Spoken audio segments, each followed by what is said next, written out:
and welcome to another episode of That's Absurd. Please elaborate, the show where two science communicators take the most absurd, outlandish, weird, strange questions from you, our listeners, and then we apply our science research / typing into Google skills, and we try and find the real answer for you. I am one of two of the aforementioned science communicators. My name's Julian Huguet. I'm Trace Dominguez. I guess I'm the other of the two of the science communicator. This is a very long title that I have to really process here. Your business card is very unwieldy. It doesn't fit neatly in a wallet. It goes around onto the back, and there's extra space. You have to keep turning it. We're rotating it around. And you join us, listeners, for a very special episode. About 1 year ago today, the very first episode came out. How things have changed since then. Have they? I think so. Well, first of all, we have listeners now. Oh, right. Yeah. When we first released an episode, it was mostly my mom, your mom. Oh, yeah. I mean, my mom still loves it. She puts it up on Facebook every time a new episode. She sends DMs to the Instagram account. High fives and hearts and stuff. I love it. I love having a supportive family. So that's nice. But we have more than just our respective parents, and therefore we don't have to be the ones asking each other questions. We get a lot of questions now pretty regularly, which is exciting. And some of them are not quite long enough to turn into their own section of an episode. And so these have been accumulating, and we thought, you know what? With the 1 year anniversary coming up, maybe we do something special. Maybe we do like a lightning round episode. Yes. We could burn through a few questions really fast and get really cool, fun answers. But we kind of came up with a new format. So audience, bear with us on this. Yeah. Basically, we're going to answer some questions, and we're going to do more than 2 this episode. We're going to do 6. Here's the thing. As of this moment, Trace and I have no idea what those questions are because we have a very special, I don't know if guest is the word, because you've heard his work, his contributions in every single episode going back to that first one a year ago. It's our fellow producer, our editor of the show, our silent partner who's silent no more. Please welcome Kyle Sisk. Yay! Kyle, in the edit, please insert some applause for yourself. I will, for sure. Earlier, I was just thinking, I have to decide every week how much of that host bit I leave in. Yeah, do you ramble on the title? We do ramble about. Well, basically, this podcast would be twice as long if it weren't for you, so thanks. It's true, and it wouldn't sound as good, and a lot of the sound design, too. There's some moments, I was listening to an older episode the other day and realized we were talking about something, and this really subtle kind of cricket, nature thing was swelling up. It was when we were talking about lawns, and I was like, that was just Kyle contributing sound design on his own, and it really added something, so thank you, Kyle, for all you've done for the past year, and welcome finally onto an episode of the show. Thank you for having me. So it's so fun to be able to hear something before everyone else, exclusives. And so, just to kind of craft the conversation a little. Mostly unfiltered idiocy. Mostly. Imagine what was bad enough to cut. It's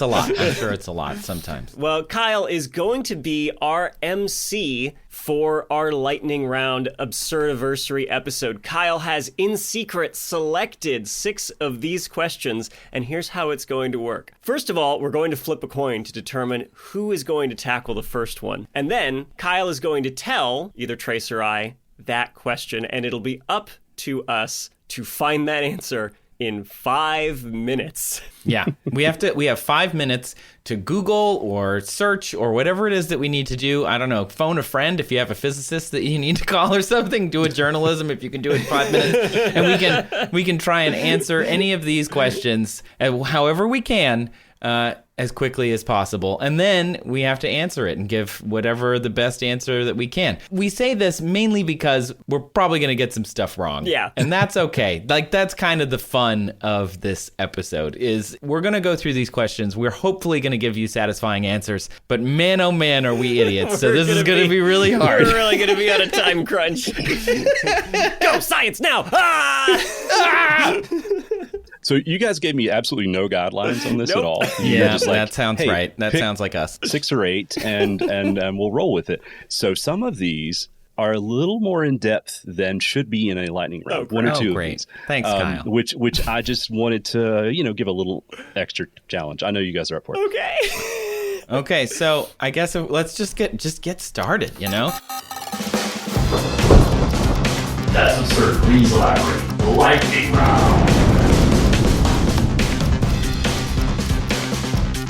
Julian, since you started the episode off, why don't you pick heads or tails? Okay, I am going to say tails.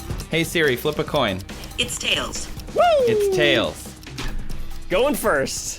What you don't know is Trace has a shortcut. It's always tails. Hey Siri, say the word tails. Okay. All right. So, Julian. Yeah. First up, Sean asks, would it actually be possible to write my name on the moon with a laser? Hi, I was listening to Hank Green's Lightly Competitive Science podcast, and in a recent episode, he got really excited about writing his name on the moon with a laser, Dr. Evil style. This got me thinking, what are the actual physics and engineering challenges involved in doing such a thing? Exactly how feasible is it? Doesn't feel like the sort of thing that couldn't actually be accomplished with enough money and permission. Okay. Interesting. Okay, Julian, please remove your headphones, and Kyle and I are going to discuss. Okay, get my attention when 5 minutes is up, because I'm going to be in it. Yes, we will wave. Okay, Kyle, here's what I think is going on.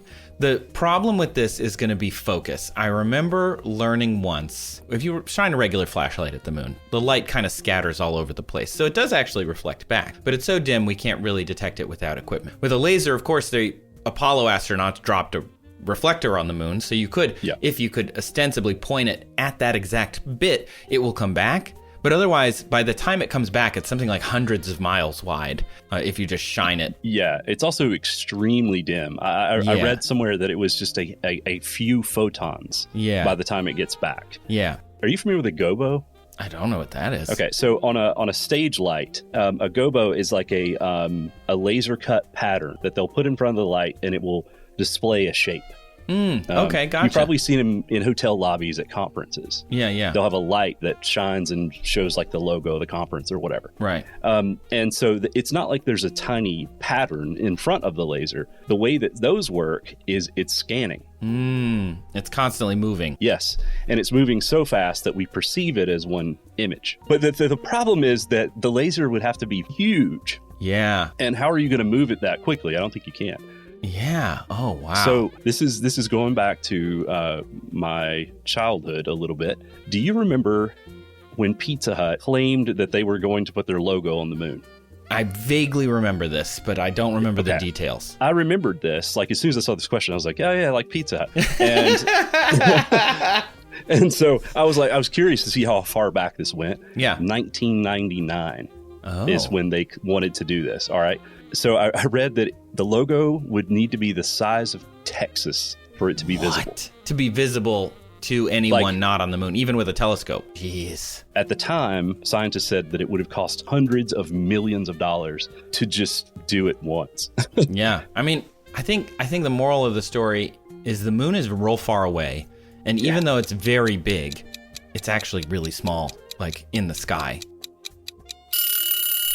How was the 5 minutes, dude? First 5 minute research. Are you kidding me? When you have an objective like that, 5 minutes moves very quickly. Oh my gosh, I'm like sweating. Oh my gosh, okay. Athletic science communication.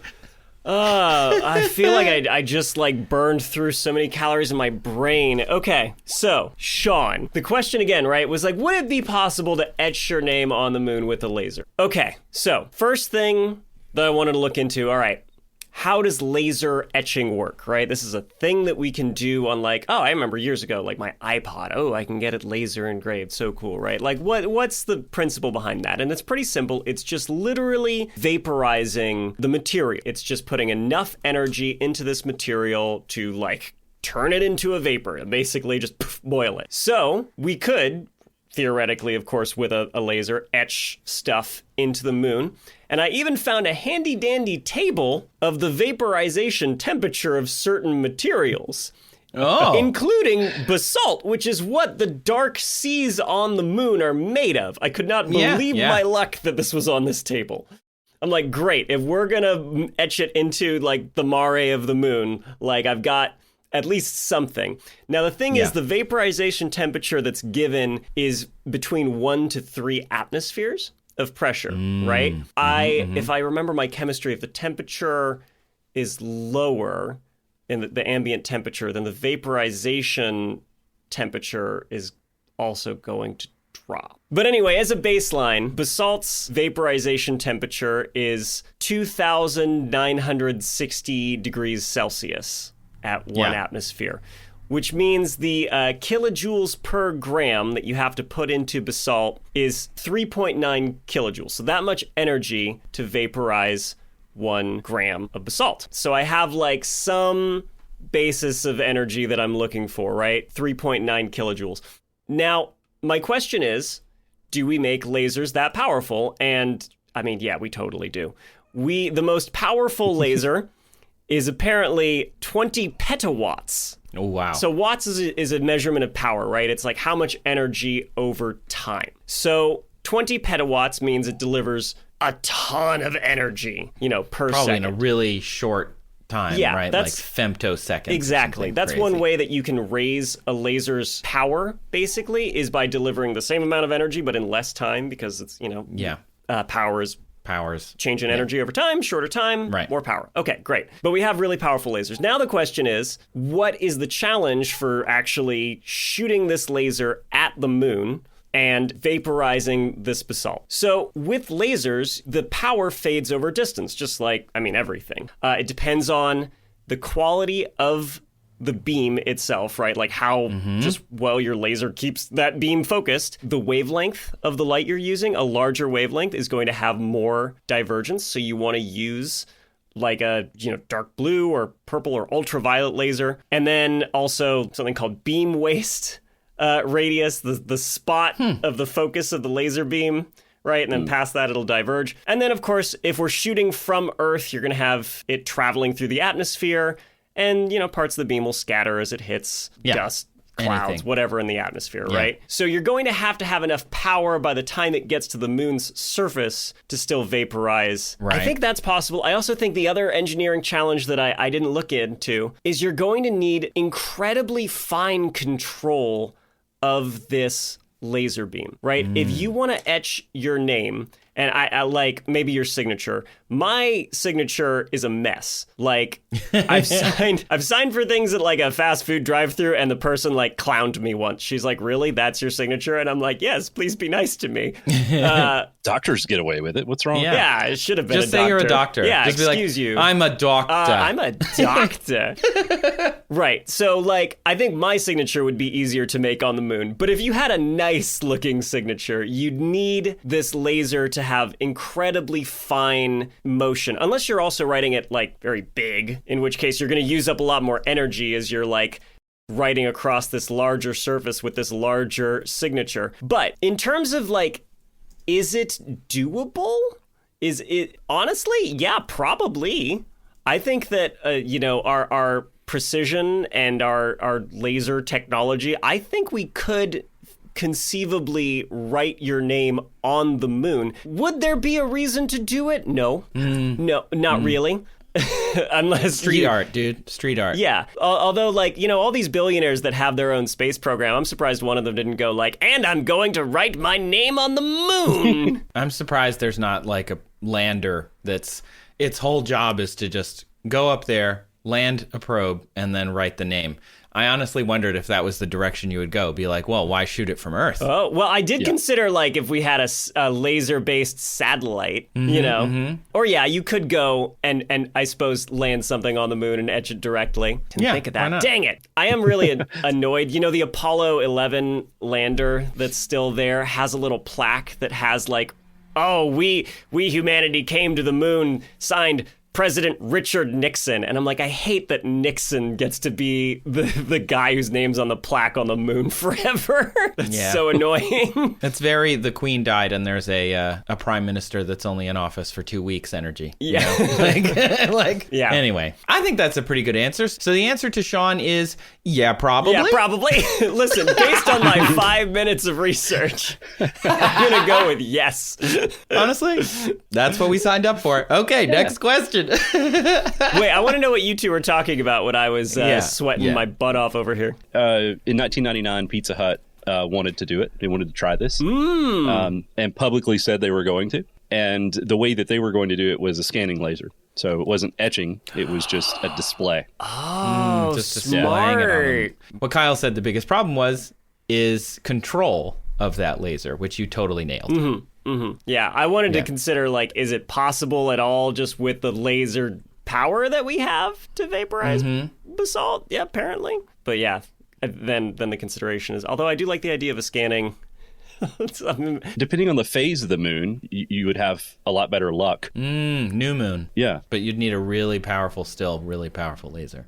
Well, now it's Trace's turn in the hot seat. I'm kind of relieved I've got the first one out of the way. Kyle, what's Trace's challenge? So JW asks, how far does my car go on an average sized dinosaur? I love this one. Okay, so that question is a teeny bit flawed. Oil does not really come from dinosaurs themselves. It comes from plants and organisms that lived long, long before the dinosaurs. So I pivoted the question a little bit. Okay. The median weight for a dinosaur is around 1,400 pounds. How much oil would 1,400 pounds of algae or whatever eventually become? And so I'm just kind of displacing the dinosaur with something else. All right, here I go. Ready? I'm taking my headphones off. 5 minutes on the clock. So apparently the dinosaur thing came from the gas company. It's in California. I can't remember the name of it. Is it Sunoco or something? Sinclair. Yes. So in the 30s, they adopted the dinosaur as their logo. That's apparently how that got started. So funny. Like people associated oil with dinosaurs. Or like all the jokes about how like turning, oil into plastic dinosaurs is turning dinosaurs into dinosaurs. It's so funny that an oil company's marketing perpetuated that myth. Yeah, it's wild when you start looking into a lot of things that like are fun facts and they're horrifically wrong, and they all started like there's a famous one from like, the Great Wall of China is visible from space, right? Oh yeah. Yeah. But like the first time that was published anywhere was like in the 1800s, which was obviously way before anybody had ever been to space. So it's like, what the hell are you talking about? Like, that's just a thing. And I was told it as a kindergartner, I remember. And now I'm like, that's in my brain forever. And it's like, how is it that this misinformation, like, is so easy to, like, implant and so difficult to dislodge? Now that fact, though, that I remember just some guy in the 1800s, like, wrote it in a book of like amazing facts, and it's like, oh, okay, now we all nobody questioned, like, how would you know? Hey, how high does that hot air balloon go? I don't think space. I took it to space. You dare question me? Hello, I'm back. Welcome. This is insane. Who did that? Who decided to do this? This is a terrible idia. Nobody's going to get any useful information out of this. This is all you guys. Why are we doing this? Oh, no. Trace, we need to quit before we have a second anniversary. Wow. You guys, I gotta hang out. It's air out my difficult, right? armpits. It's stressful. It's so stressful. Okay, I got an answer, I think. We'll see if my notes make any sense. Oh, God. Okay, so, JW, your question was, how far does my car go on the average-sized dinosaur? Kyle was kind enough to provide me in the median weight of a dinosaur of 1,400 pounds. That was nice. That was a freebie. Wow. Super great for me. Why didn't I get the vaporization energy of basalt? Huh? Kyle? It was in the table. Come on. It was in the table. You found a table. Yeah, you totally knew that. He's got it all planned out. He's already done all this research for us. He's like a puppet master manipulating the strings. So I started out by thinking, okay, well, what is gasoline? Gasoline comes from the crude oil. How much crude oil does it take to make a gallon of gasoline? It's roughly double. So you get about half from crude oil. About half of it, if you refine it, can become gasoline that we use in our cars. And then they do make other products from the crude oil. It's not like they throw away the rest or it disappears. They use it for all sorts of different things. But then I started running into a dead end. I was like, okay, but now I need to know how much makes 2 gallons of crude oil, which led me to a study called Burning Buried Sunshine, Human Consumption of Ancient Solar Energy. It was done in, I think, the late 90s, now that I haven't looked, so I'm not going to go back and look. But anyway, they had a really interesting calculation to figure out how much carbon was in the vegetation that was buried under the ground, because it is basically ancient solar energy that powered these plants. Those plants died, and then they got compressed years of pressure, etc., to make crude They were oil. asked to do many lightning rounds, and the pressure squeezed them into coal. Yeah. Here's what they wrote. A staggering 98 tons of prehistoric plant material, that is 196,000 pounds, is required to produce 1 gallon of gasoline. Oh my gosh. That's a ridiculous amount. How many pounds? 196,000 pounds to produce each gallon of gasoline that we burn in our cars. So that's a good place to start. Yeah. And that sort of answers the question, sort of. They also then looked into the amount of fossil fuels in the year 1997 that were burned, about 90 million billion pounds of carbon, which is wild. That's a lot of frickin' carbon that we were burning. It's only gone up, baby. So 97 million billion pounds of carbon. That is equivalent, in case you're wondering, to 400 times more than all the plant matter that grows on the whole world, including microscopic ocean plants, in a year. 400 times more. And we burned it in 1 year. And again, this 1997. is 90s figures when our consumption was lower than it is today. Yes. Suddenly, I'm worried about running out of oil, Trace. You know what? I don't think that's going to happen anytime soon, but maybe it's not great. Maybe it's not great to build your entire economy on a thing that you can burn and not reuse. Anyway. I don't think I realized the ratio was that bad. It's pretty insane. That is so much. So I did a little bit of back of the napkin math, which my notes look like a crazy person wrote them. But like you etched them on the moon. Yes. One of the quotes from the researcher said, you'd have to have 40 acres worth of wheat. That's including all of the plant material in all 40 acres, their stalks, their roots, everything. And you would put that into the tank of your car every 20 miles in order to drive. So I was like, oh, well, it's, if I wanted to get a little less, then I can try and figure out exactly how much that might be. So if we look down, there's about 40 bushels of wheat per acre, and that's about 4,224 pounds of wheat that is harvested, plus 6,335 wheat stubble. Now, I didn't have time to look up what wheat stubble is, so I don't know if... Don't you hate it when you think you've got a good handle and then another term comes up that you're like, what? I have to learn this whole new category? So I don't know if... Happens a lot. Right. I don't know if wheat stubble is like all the roots and everything, but I assumed it was based on my limited amount of time. We end up with about 9,500 kilograms of plant matter to get 1 mile in a thing, which is a similar amount. It's a lot less than what a gallon of gasoline would be, right? We're only going part of a gallon of gasoline. So about a mile is about 20,000 pounds or 9,500 kilograms. And if we use the 635 kilograms or a 1,400 pound dinosaur, it's going to be like dinosaurs per mile and not the other way around. Right. It's like 14 or 15 dinosaurs, because then if they're 635 kilograms, you multiply that by 14, you get about 21,000-ish kilograms. So then that's how much you need of matter to go a mile. That's assuming, of course, that dinosaurs and plant material are equivalent, and they are definitely not, because again, Kyle nailed it right out of the gate. Plants, not dinosaurs. There are no dinosaurs that make oil. It's all ancient plant material from ancient seas and things like that. So, luckily for me, some other nerd has already done a lot of that math, and I just had to find the study. Oh, lucky you, indeed. Lucky me. So that's your answer, JW. How far does your car go on an average-sized dinosaur? Not far at all. Wouldn't even go 1/14 of a mile. Yeah, wouldn't even go a mile. But you'd need 15 dinosaurs or something to go 1 mile, and you'd really, if you wanted a like equivalent of gasoline, multiply it by your miles per gallon. So if you get a crappy mile per gallon, you're looking at a whole herd of dinosaurs to literally go down the street. Walk, JW, walk. No with your wonder feet. that T-Rex in Jurassic Park hated those Jeeps so much. Be like, you're burning my ancestors! My family! That's my uncle!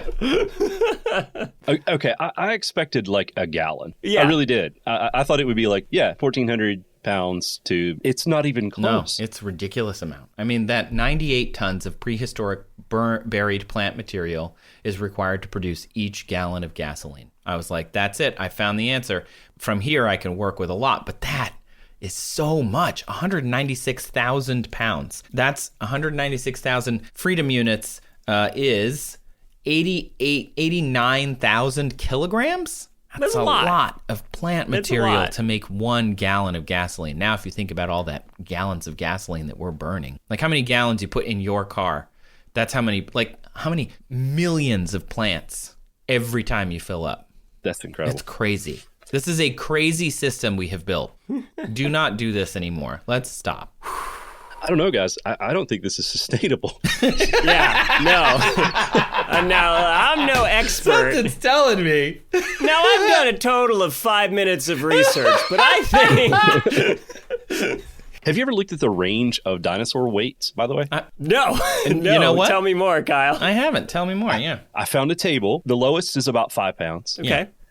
Tiny. The highest was like 50,000 pounds. I mean, Yeah. wow. Yeah. So, I mean, the range makes is sense. incredible. Yeah. Which made me have a little side question. Oh, What if we directly converted chickens to fuel?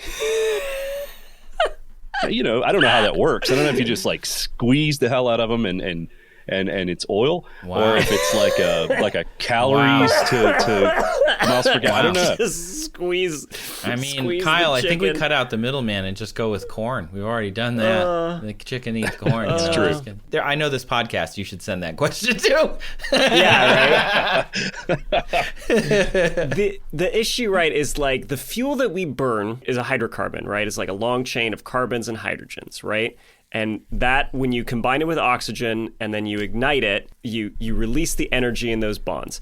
So you're going to have to take a chicken, which has a lot of not carbon in it. And I have, frankly, no... I mean, yeah, you'd have to squeeze it, but like with like the pressure of the Earth's crust above you, right? Which is why we have oil and coal and stuff deep underground. So you've got to like force Heat and pressure, baby. These carbons and hydrogens to join up. So really what you're asking is, on your average chicken, how much carbon and hydrogen, like what's the percentage of mass that makes that up? And if you could perfectly combine it to make octane. Like assuming you could perfectly do it, how much? Yeah, I mean, that's just a math question. You can't really go straight calories to... You probably could. I mean, calories of fuel. It's a different type of fuel. It's just a different The question, mechanism. right, is like gasoline. And in that case, we have to have the carbon-hydrogen bonds, right? Yeah. Because like we can use food for energy because we're breaking apart bonds, with enzymes and stuff to release energy in those bonds. But it's not as it's much more complicated than the way an internal combustion engine works, of just like squirt, air, spark, boom. Yeah. All right. Let's move on to our next question. Okay, Julian. Yes. Edward asks, could we pop the Earth? Could we pop the Earth? Oh my God, I love it. He goes on, so if an indestructible rope was wrapped around the Earth, pulled at both ends with gradually increasing force, would the Earth eventually pop? And this one just made me laugh. Okay. All right, I'm on it. Okay, timer starts now. So wait, say his question again? If an indestructible rope was wrapped around the Right. Earth and pulled at both ends with gradually increasing force, would the Earth pop? Like the watermelon experiment where you put the rubber bands around it? Yeah. I mean, the answer's got to be yes. I would think so, but wow. The rope being indestructible is an important... I'm glad that they included that, because... It's not the first time that's come up on this podcast. Yeah. Geez, what do you think, Kyle? You've thought about this for a while. I did, and does a geode pop? No, you smash the hell out of it with a hammer. Like crushes in the middle more than it would pop. Yeah, so it's not exactly going to pop. but it is going to break apart. Is the question really, does Earth have some kind of surface tension? Right, like a watermelon. The watermelon was the first thing I thought of. You put the rubber bands around the watermelon, you keep adding them, and eventually your slow-mo camera gets to make a viral YouTube video. But otherwise, like, that watermelon wants to hold itself together. The Earth has no such want. It wants to be as small as possible. Gravity is pulling it toward its center, right? So they're just they're fundamentally different. The watermelon doesn't really apply, but like just the reason that they're round are completely different. I would think that the indestructible rope would just crush it because it's really... Or just cut it in half. Yeah. Okay, so cool. The little drawings that we always see in our science books that have the layers of the Earth across. And okay, the center of the Earth is liquid, right? Well, it's an iron core, probably liquid iron. Yeah, melted. Yeah, spinning. Melted. How big is that? Big, real big. Like, are they drawn to scale? Yeah, they draw them to scale. I'd have to Google it to know, and I feel like that'd be cheating. But I know it's big. I would imagine off the top of my head, without having looked anything up, I would say it's something like smaller than Mercury / Pluto. Like it's a small orb, but it's not. It's still huge relative to anything we can imagine.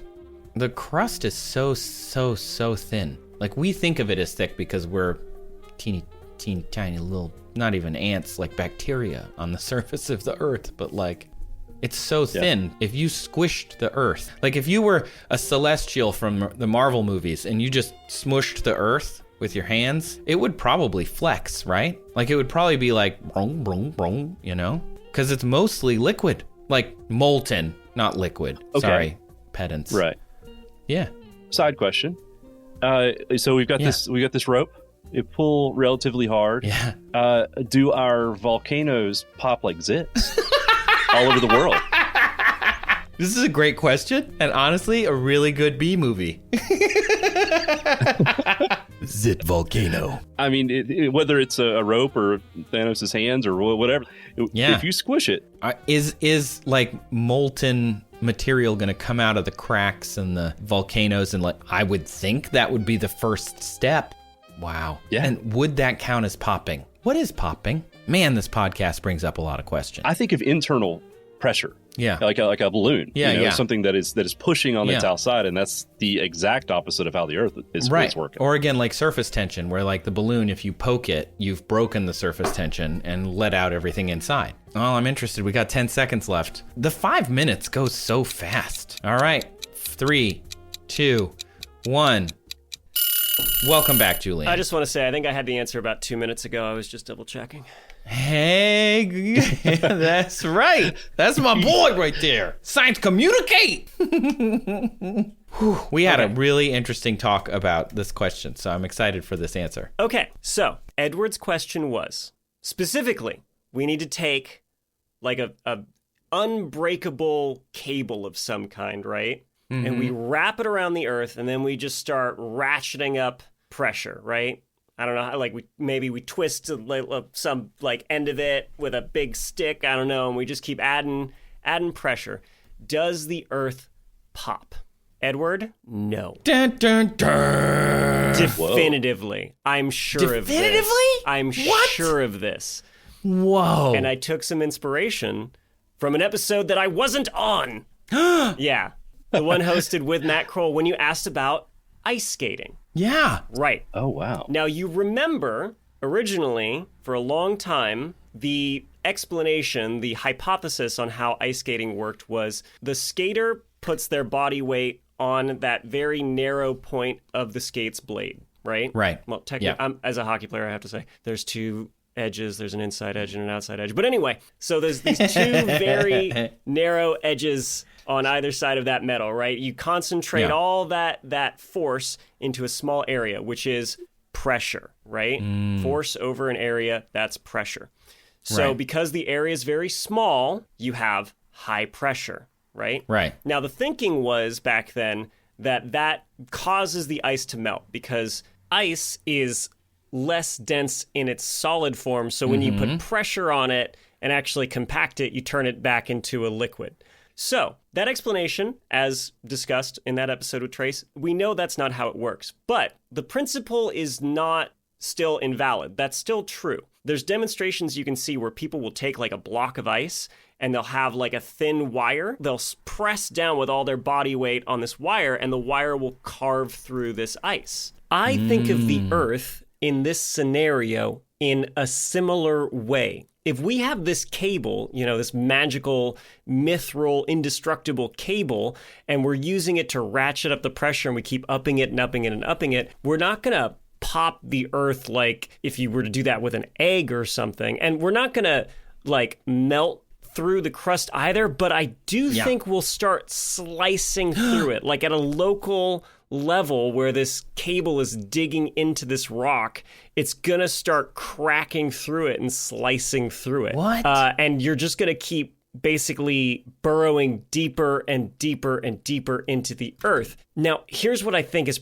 probably the coolest part is like once you get to the mantle, which isn't liquid, by the way, something I learned recently, which kind of upended my whole life. But the mantle is like a solid layer still, but it's viscous on like long time scales. It only becomes this liquid magma under special conditions, like when the pressure above it is lowered because like the tectonic plates are spreading apart, right? Wow. Well, imagine you get to this mantle layer with your cable and you're digging into it, and then you get past it a little bit, and the mantle above where your cable is now all of a sudden has all this pressure relieved.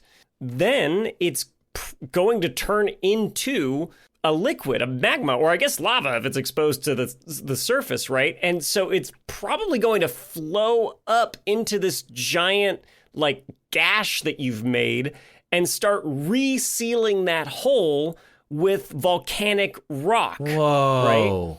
Also consider that the Earth is not, like under a pressure the way the sun is, right? Like the sun has fusion going on in the core, and that's providing an outward pressure, and that's balanced against gravity. Yeah. Earth doesn't have anything like that providing, I mean, you've got like the heat and pressure and whatnot, and like radiative heat coming from the mantle and stuff. But like there's no real big outward force where like if you cause like a balloon where there's nothing you exploding puncture in the middle outside in any way, it's just going to pop, right? Right. You've got the force of gravity that's pulling the Earth all towards the center of its mass anyway. So the Earth, I mean, it formed because gravity pulled all of this matter together, right? Yeah. So it's not going to just disassemble and fly outwards in all directions if anything pierces the exterior like a balloon does. Right. Wow. So I think I can pretty safely conclude, Edward, with this excellent question, that no, the Earth is not going to pop if you put a giant unbreakable rope around it and squeezed. You're just going to eventually have your unbreakable and presumably priceless rope buried deep, deep down in the Earth's crust. Right. The loop would disappear into the earth, and you'd just end up with a rope through the earth. Yeah. Huh.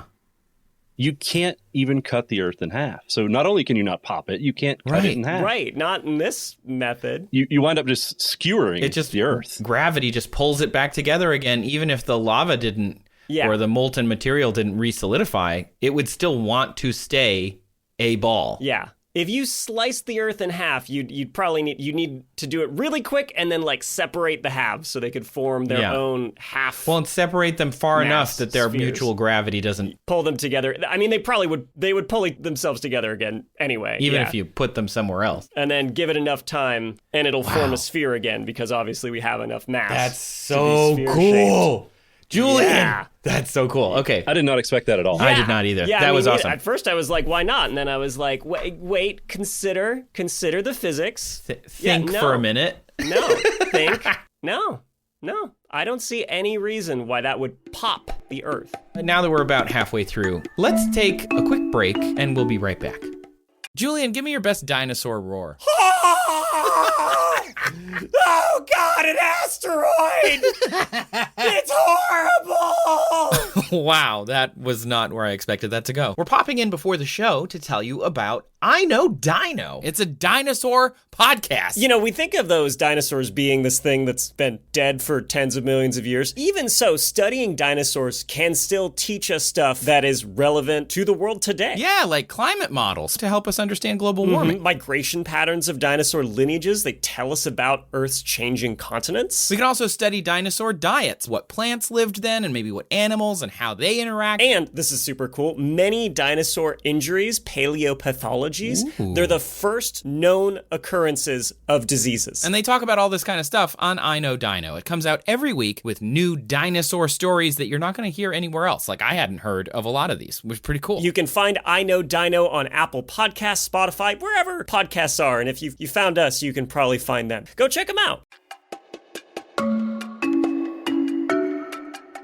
Welcome back to That's Absurd. Please elaborate. Next question comes from Ben, and it's going to Trace. What is the highest speed that any part of your body could reach purely under your own power? This is probably just a sports question, like what's faster, the tips of a pitcher's fingers mid-throw or the toe of a soccer player kicking a ball? But I can't help but imagine that there could be some other weird way you could use one finger or one toe move just a bit faster. Trace, you'll love this. More math. All right. Get out the napkins. Yes. Woohoo! Okay, I'm off. Ready? Start the timer. Okay, when a pitcher hurls a fastball, right, and they throw 100 miles an hour, that means their hand was moving 100 miles an hour at release, right? Because nothing else is accelerating the ball after release. So therefore, like, we kind of have a pretty accurate measurement of, like, their hand is going 100 miles an hour. And that's with, a mass in it that they had to accelerate. So if you take away the mass of the baseball, you could probably get it a little faster, right? If you're just doing the end of your arm. You know what? It would be interesting to get into when Trace answers it, that question of how are we measuring the speed? Are we measuring pure kilometers per hour? Are we measuring degrees per second? Are we measuring acceleration? So a baseball player is essentially cracking a whip, and the whip is their freaking arm. Yeah. That's it is pretty crazy wild to think about. I mean, the tip of a whip makes it crack because it's a sonic boom. Yeah.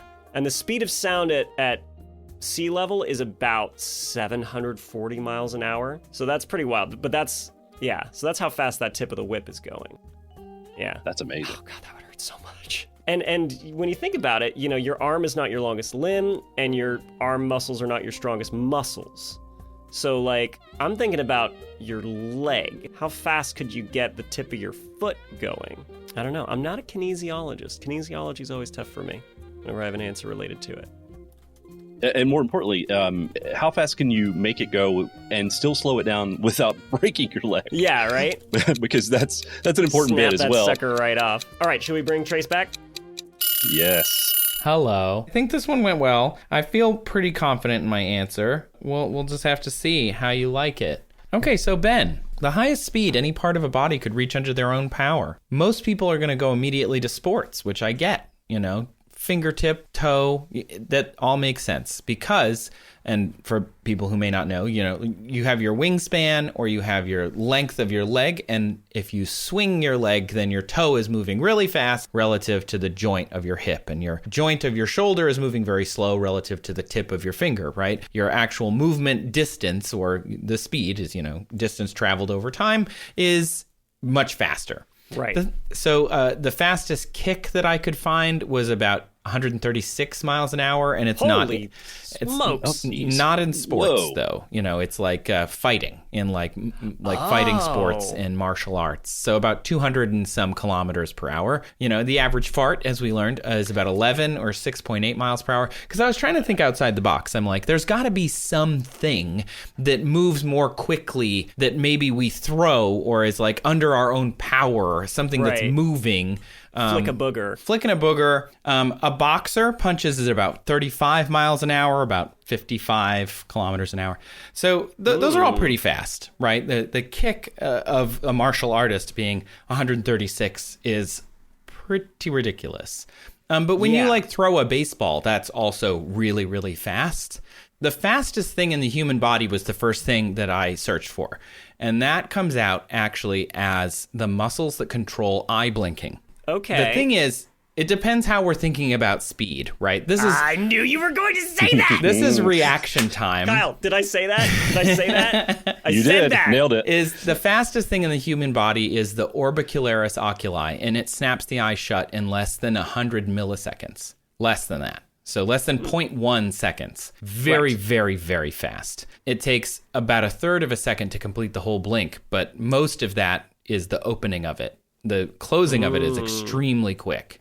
And that's because it's 90% okay. type 2 myofibers, so like really fast twitch facial muscles. So if we assume like a 12 millimeter iris and that the eyelid is just on top and bottom of the iris, because I couldn't find a good measurement for like how far the eye opens and how far it travels, that's still not very fast if you're thinking of it compared to like a kick.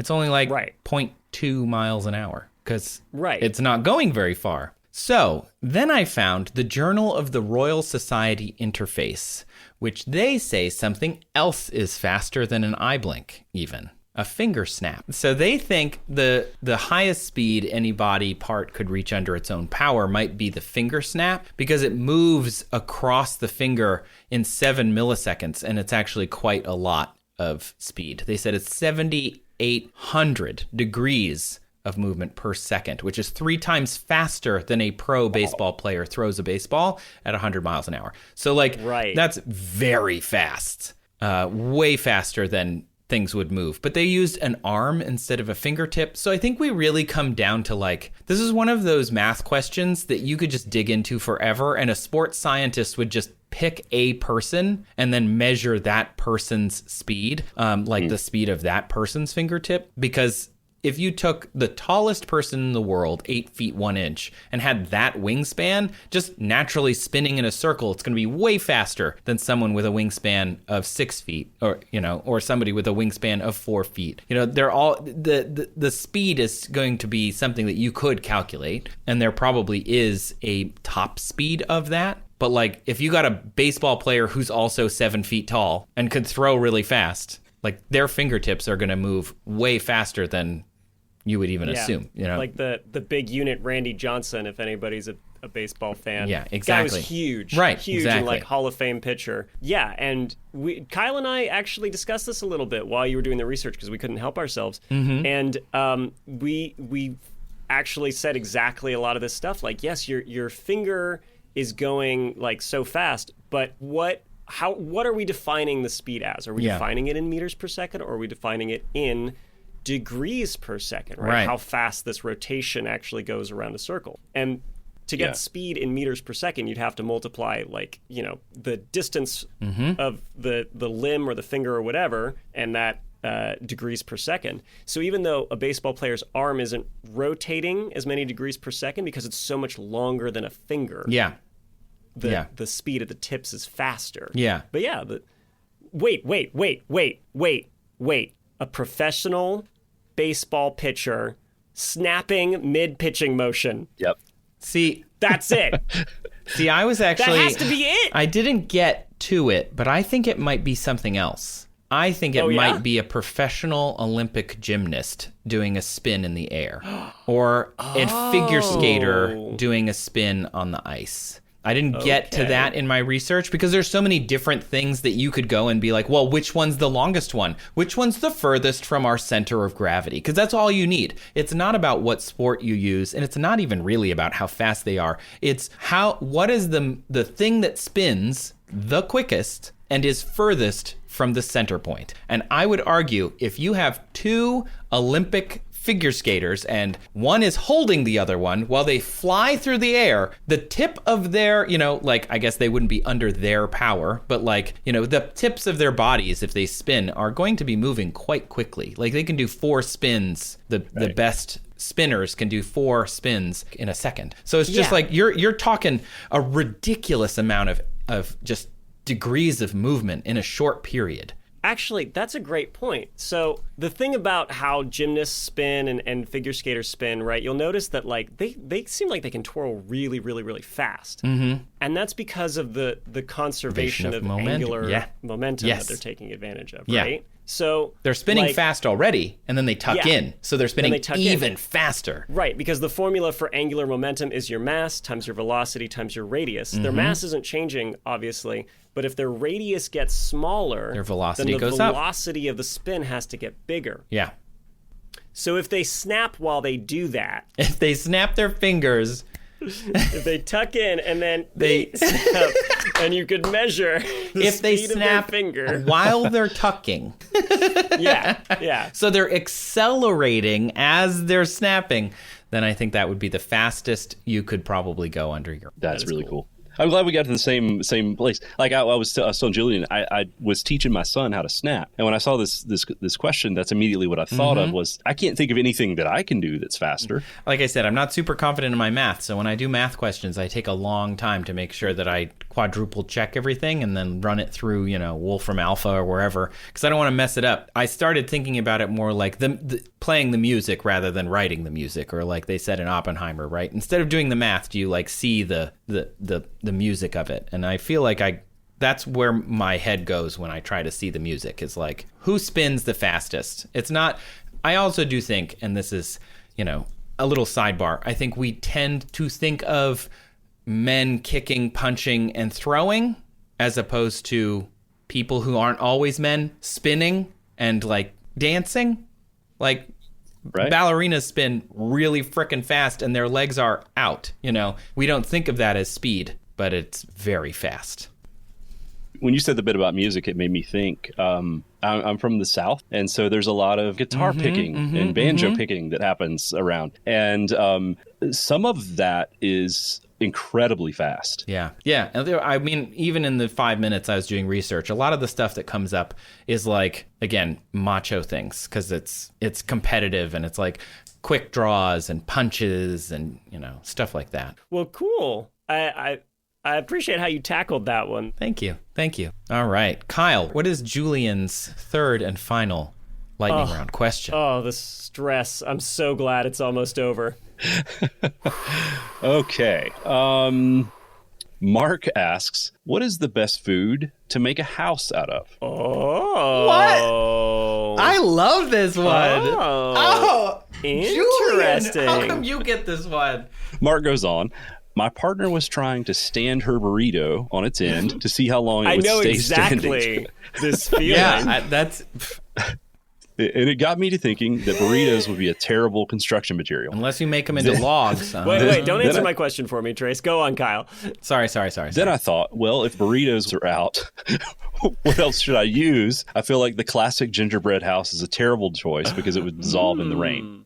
Okay, we need something weatherproof. Okay, here we go. 5 minutes on the clock. All right, here I go. Go. Kyle, do you have thoughts? One thought. He's thinking about a processed, fully cooked burrito, right? I think it would be easier to go raw material like dry corn and stack those and kind of grout them together or something. I don't know. Are we going by like Food Network rules where everything has to be edible, except for the dowels or whatever in the cake, all the cake has to be edible? Or are we going by like, your point, if I took kernels of something, but then I wrapped them in just regular old glue, I would think it would have to be edible. And so my first thought is something like a really dense, like a fruitcake situation where they're like quite dense, quite heavy, but you'd also want something that's like not going to dissolve, and in the rain food is going to dissolve. I mean, that's just how it is. It is. Unless you put a lot of gelatin in it. Like how technical are we being? How pedantic are we going to be? Like, you could make a brick of gelatin. Would you want to eat it? No. It's edible though. What about ramen? Have you seen these crazy videos where people will take ramen and do like car body work with them? No. Yes, they'll take ramen and wet it slightly, put it in a dent, and work it like Bondo. What? Yes. I don't think that the videos are fake. I just think that at the first hint of any pressure or water, it just looks good for the video. Like, I think the weather might be going too far. Let's say we're in a desert environment, just because adding all of the weather to it is tough. But in a desert environment, what could we make? Bamboo you can eat too if you're a panda. Sure. Let me think. I can't think of anything. This is going to be really tough. I feel like you said it was a softball to make him feel better about it. How long does this house have to last? Like, if you just got a bunch of steaks, like a whole bunch of them, how long could, because it'd probably still be cold inside. If you got enough steaks and you built like a hut out of steaks, beef steaks. You'd have every dog in the neighborhood chewing your house. You'd have to find a way to cover up the outside. All of this sounds really gross. It does. What about potatoes? Oh. You can eat them. Okay, they have a really long shelf life. You could just pin them together. Like toothpick them together. You could cut them into bricks. Little teeny bricks if you want to do the You want to do the work? That would take a while. We're building a house here, Kyle. Kyle said that was a softball. What kind of hell is your adult softball league like, Kyle? What? Okay. I said this exact same thing as soon as you got off the mic. Here's the problem. Food is food because we can break it down. And things that we build things out of are things that we build things out of because they're not easy to break down. Do you see the inherent conflict here? Right. Right, he's asking for the Venn diagram, stuff that we can digest and stuff that nature can't digest. Now, I'm no expert because I put a grand total of 5 minutes into this. But I found nothing. like really? My first thought before the context came up of gingerbread was like, oh, but gingerbread, easy, slam dunk, lock it up, let's go home. No. Right? Yeah. Because Mark is like, not satisfied with gingerbread. If it rains, it gets all mushy, and that's the end of that. And I'm like, wait a minute, I've got to build some sort of like at least semi-permanent edifice out of food? Which by its very nature is temporary. Food is temporary. Like food rots, right? What's happening when food is rotting? Well, microbes are breaking apart those bonds and they're going to town and they're consuming it and they're putting out waste, and that's why it smells gross and will make you sick if you eat it, right? Because something is eating it, essentially. At a microscopic level, it is being consumed because that's what it's good for. The bonds that hold it all together are breakable by these microbes, and then they can extract the sweet, good, energy that's stored within it. Now, food...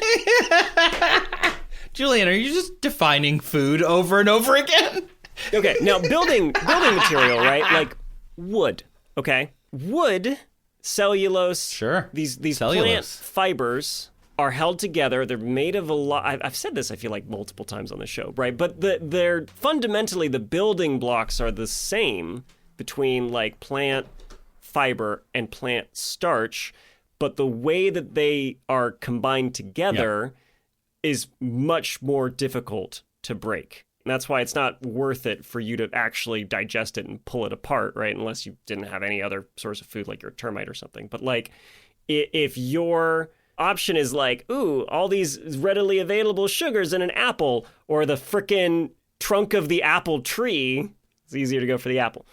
Okay. Yeah. But we can't do that. We're not allowed to do that. There are non-organic sources, right? You could have like a clay hut that's, you just basically get some water and dirt mixed together and you shape it, and then when the water evaporates, like, cool, now you're just left with the solid shaped dirt. Concrete, cement, we've talked about this in the past, actually. It's interesting that the water doesn't evaporate when concrete is setting. It's actually like forming crystals with the compound and like crystallizing it, hydrolyze. It's very, very cool. Yeah, I know. Fun fact. Yeah. But again, right, they're forming these like very difficult to break, rigid... The microbes that exist in nature, which are not hugely different from the microbes that exist inside of us, don't break them down. The thing about him specifying, if it gets wet, that makes it, go soggy. Sure, there's like things that are water soluble, but then another thing you have to consider with water is it provides a necessary component for a lot of these microbes to actually do their digestion. This is a reason that, if you want to preserve, without refrigeration, like if you want to preserve meat or like, mummies, it's good to do it by putting them somewhere very cool and dry, right? Salt them because that to remove that water. Remove water from the microbes. It'll kill them. And anyway, so come on, Julian, spit it out. Let's go. I wish I'd left before the context was given because it would have made it easier, right? But now you're like, if it rains and then it goes bad, like you just made it impossible for me. But I did think, okay, well, what are some kind of building block material like foods? And I kind of like the idea of peanut brittle. I feel like, okay. Peanut brittle. It's like a hard it's caramel really with hard peanuts in it. and dense, and like I feel like it would take a lot of effort, even though there's a lot of sugar for like microbes to burrow through it, and it would hold up well to getting wet. I wish I could test it. I was trying to find if anybody's just got, like how well does peanut brittle like hold up when you get wet? Can you believe the internet didn't have that? But yeah, something like that. Or if we can use other parts, like banana leaves are useful for like thatched hut roofs, right? But we're not using the banana leaves. We gotta use, I guess, not even the peel. Not even the we can't eat peel. those. So Mark, I don't think there's a food that meets your criteria. I think you could do it if you were willing to basically accept that your house would be very temporary. But yeah, you would probably want something, depending on where you live too. Like if you dealt with earthquakes or something, right? Like we do in California, you want something flexible. So wood is good for structures out here because it can bend without breaking. So a food like that, maybe jerky. Although I don't think it's got the structural rigidity really to hold up, unless you bundled it together. But yeah, if you were somewhere that wasn't a concern, I'm thinking like bricks of peanut brittle or some other like caramelized sugar. Yeah. I actually think that's a really good one. If you think of peanut brittle as like a flat thing because we bake it, but if you were to make a brick of peanut brittle, that would be really hard to break down. I think it could support a lot of weight, right? Like It's not the answer that Kyle and I were discussing. You have your own ideas? I actually think, Julian, you may have said one of the best answers, and I don't think you realized it. Salt. Cut it into bricks. I mean, until it rains. Guys, I think Julian hit on something so close that made me realize I think I know what the answer to this question is. Oh, yeah? Can you read the question again? The specific question, Kyle, please. What is the best food to make a house out of? How do we define food? Oh, you technicality loving. Are we defining it as human substance food? that people or animals eat or drink that plants absorb in order to maintain life and growth. The answer to this is snow. Oh, okay. It's a construction material that people use all the time. It holds up to the weather in the area that you can use it to build in. You can eat all of it. Okay. I honestly was working my way in the direction of frozen foods. Yes! I was going to eventually land on some like frozen hot pocket out in the Canadian tundra.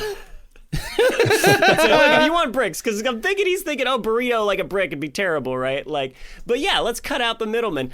Although, what if we pour some snow cone sugar and dye on our igloo, right? And you're technically therefore like, look, it's food. It really is food, but it's way too cold for anything to actually like start eating it because everything's frozen. Yeah. It's structurally sound. Technically, you could eat it in a pinch. I feel like peanut brittle is also an excellent answer because it's just like, I can't imagine. Remember the episode we did where the woman invented the thing where it like crushes different foods to determine? Yeah. I can't remember the name of the device now. It was a funny name, was a like weird the one. Crunchulator. Yeah. But I would want to know how much weight a brick of peanut brittle can hold. But who makes peanut brittle in bricks? Like nobody. It's hard to chew it. Yeah. And the best of times when it's like half a centimeter thick, let alone a brick. Could you make it in a brick, right? If it's important that it's in like that thin layer, so everything. I don't know. I've never made it. So I'm sure you could. I couldn't tell you. I've made it. It's basically caramel. I mean, it's just caramel So with you've just peanuts, melted- right? And so you could make it as a brick. I don't know if it would harden without like a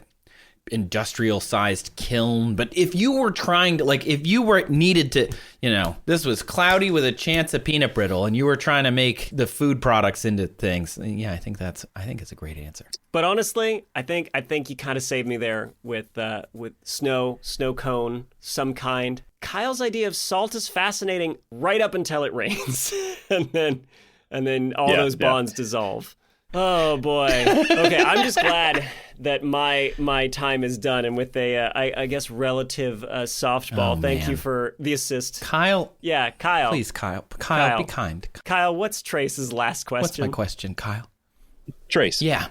Susan says, Susan? prove you exist. God, Kyle! Susan continues, go on, prove it. Susan! Kyle! No! No!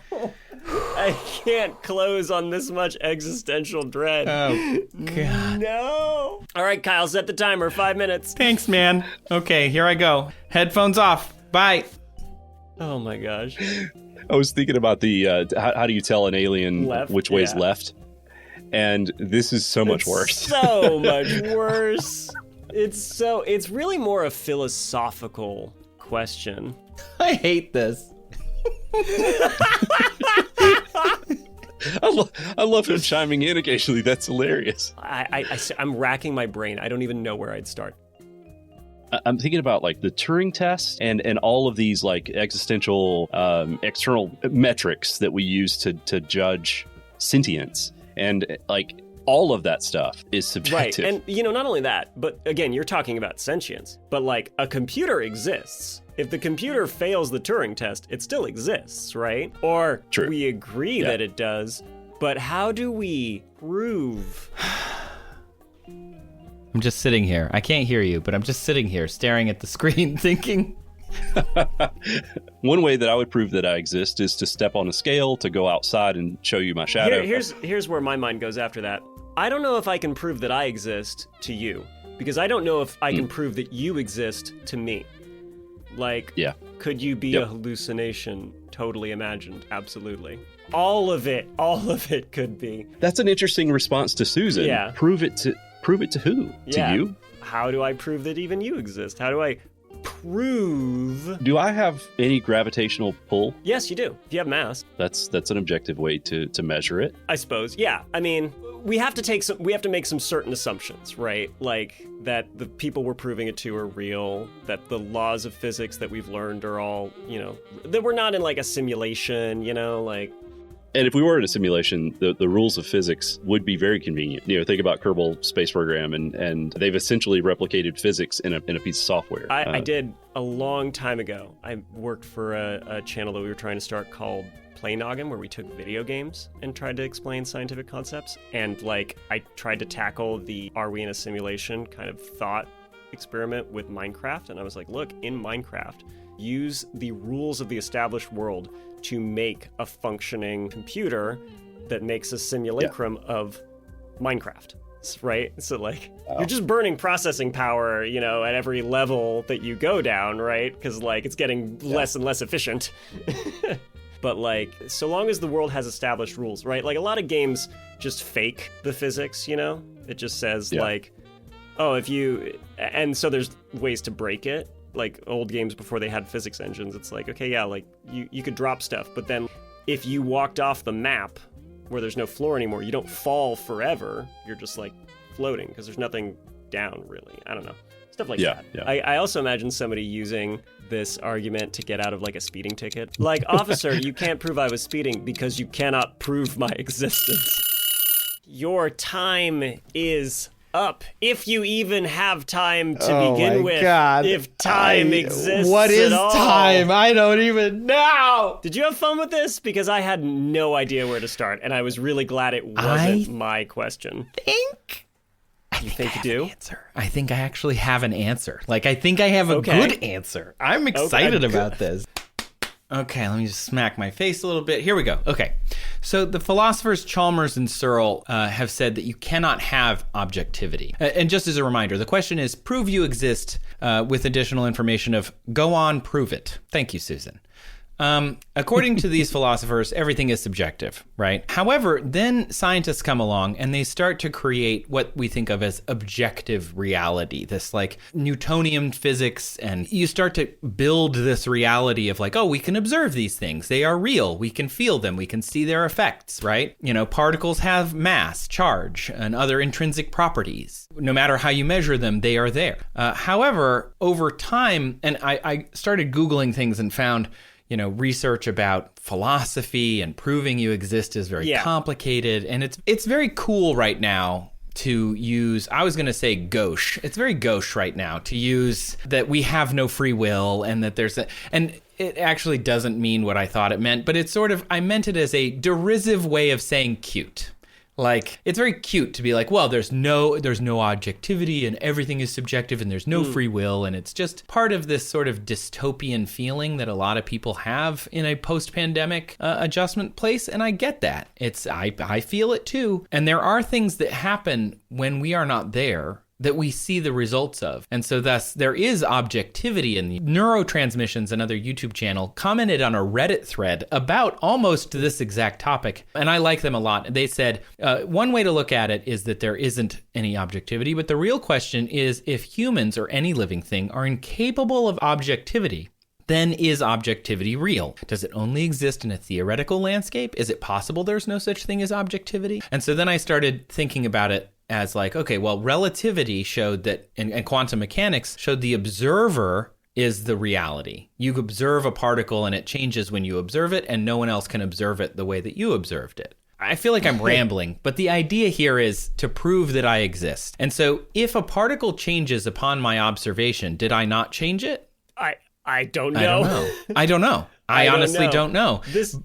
That's like the basis of the Schrodinger cat thought experiment, though, right? Because Schrodinger was like, why would you change it? That's ridiculous. I think there's some level of this of like proving you exist is like silly, one. But there's some like the Truman Show delusion. Do you remember this? A guy named Nicholas Marzano sued HBO in 2015. He said this is a real thing. He alleged in his case that HBO had hidden cameras throughout his home, installed controlling devices in his car, enlisted the help of local police, recruited actors to portray attorneys, law enforcement officials, physicians, government employees, prospective employers, families, friends, neighbors, and coworkers. That's a quote. All so that their show about Mr. Marzano could happen. And he sued HBO for doing this to him. It turned out he had active phase psychosis, and he no longer believes this because he has gotten help, which is great. But this question is sort of being like, prove that I'm on a television show. And it's like, no one around you is going to tell you you're on a television show because they're on the show too, right? So you can't prove it. Yeah. However, I think I have an answer to being able to prove that I exist. Okay. There's a thing called the Boltzmann brain problem. Have you heard of this? No. Dr. Katie Mack was on my channel over the pandemic, and we talked about time and what time is, where it comes from. And she says there's this problem called the Boltzmann brain problem. It has to do a little bit with Occam's razor, which, if you don't know, is like the simplest explanation is often the best, I think is the simplest way to describe the Occam's razor. So if you say the Big Bang happened, right? The universe comes into existence and all this stuff is happening. So if we came out of some random fluctuations between the Big Bang and heat death of the universe, is it more likely that that random fluctuation created a whole complex universe with galaxy formation and a variety of different aliens and cultures and experiences? Or, I'm just watching Julian's face, is it more likely that all of that created a single brain floating in emptiness that is imagining all of that happening? The first one, the former. Oh my God. Glad we solved that. So that's the Boltzmann brain problem, is this idea that all of the universe is really just the giant celestial brain from the second Guardians of the Galaxy. Right? It's just floating in the universe, imagining everything around it is actually happening. The thing is, that brain exists, and maybe I'm that brain? Wait. Are you saying simultaneously you are the center of the universe, you're the only thing in the universe, and you're Kurt Russell from Guardians of the Galaxy Part 2? Maybe slightly handsomer, but sure. I'm so confused. Okay, well, I'll go with a simpler one then. I get junk mail, so I must exist. Why would they send it to me otherwise? It's true. If you show up, Liz, when you need to prove that you live in a state, you show up with your mail and you're like, look, I'm paying a utility bill here. I get you want to sell me your internet packages and your credit cards and your coupons. I want to go back to the Boltzmann brain thing. I don't know where to start. Seriously, are you saying there's two possibilities? Either some, mind pewter that can imagine everything formed from how the universe came together and this is all a hallucination, or the universe actually does exist. But either way, you're that mind pewter and therefore No. slash part of the universe, so it doesn't matter? Firstly, Ludwig Boltzmann's the one who's actually saying the Boltzmann brain is possible, or is like a philosophical idea.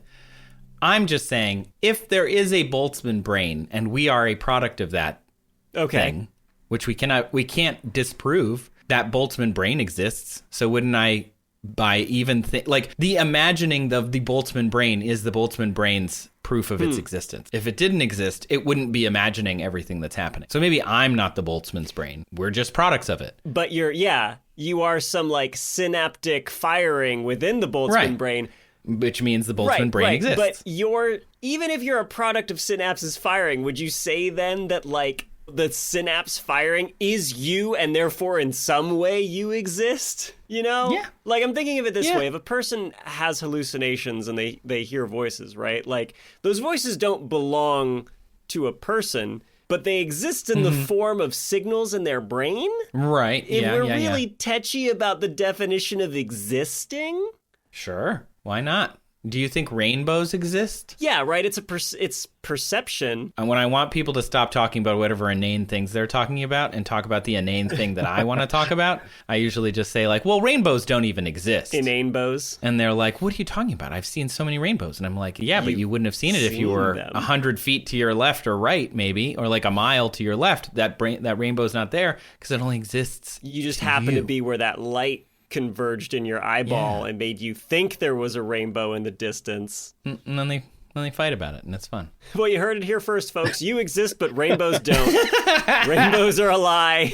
You heard it here first. You are just the musings of a giant space brain, and or you might objectively exist because you're vibrating a bunch of strings in what we perceive to be the universe, and you can perceive that you perceived those strings. Well, Susan, I'm glad we... It doesn't matter. Susan doesn't exist anyway.